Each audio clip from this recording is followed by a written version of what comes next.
దళితులు హత్య చేసినవన్నీ కాపాడటమేంటి? ఎలా పోతావు నువ్వు పాదయాత్రకి? పాదయాత్రకు పోయి పూర్ణదండాలు పెట్టి ఏమని చెప్తావు? వీరి సుబ్రహ్మణ్యాన్ని హత్య చేసిన అనంతబాబుని రక్షిస్తున్నానని చెప్తావా? ఈయన బొమ్మ పెట్టుకుంటావా?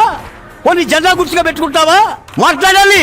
వైసీపీ పార్టీలో ఉన్న దళిత నాయకులు కూడా తక్షణం నేను చెప్తున్నాను, వైసీపీ పార్టీలో దళిత నాయకులందరికీ 24 గంటలు టైం ఇస్తున్నా. తప్పనిసరిగా ఈ ఎమ్మెల్సీ పదవిని రద్దు చేయాలి. అప్పుడే ప్రజాస్వామ్యం బతుకుతుంది. ఈ రోజున వీరి సుబ్రహ్మణ్యం హత్య కేసు దేశవ్యాప్తంగా సంచలనం. ఏనాడు కనీవిని తెలుగు గడ్డ మీద లాంటి దాడులు జరగదా? ఏ బొజ్జ తారకం మాట్లాడలా, ఏ బాలగోపాల్ మాట్లాడలా, ఏ బాలకోటయ్య మాట్లాడలా. రక్తం మరిగిపోతుంది. అమాయకులైన బిడ్డల్ని లక్ష్మమ్మ నీ కొడుకు శవాన్ని తెచ్చా, తీసుకెళ్ళు, 2 లక్షలు ఇస్తా, దానం చేసుకొని భీకరాలు పలికిన అనంతబాబుని కాపాడుతావా జగన్మోహన్ రెడ్డి? ఇదే నీ రాజకీయ ప్రాతిపత్యం?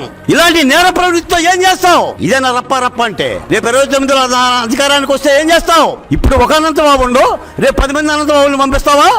ఇదేనా నీ రప్ప రప్ప? ఓ 10 మంది వీధి సుబ్రహ్మణ్యాలను చంపేస్తావా? ఎస్సీలని, ఎస్టీలని, బీసీలని ఎన్ని హత్యలు చేశావు? నువ్వున్న తాడేపల్లి పక్కనే ఉన్న సీతానగరంలో ఇసుక దిన్నెలో జరిగిన వరుడిని కట్టేసి వధువు మీద అత్యాచారం జరిగితే అందులో ఉన్న నిందితుడు వెంకటేశ్వర రెడ్డిని అరెస్ట్ చేయలేకపోయావు. నీకు ఆ 2 పదాలంటే మరి ఏం మమకారమో నాకు తెలియదు.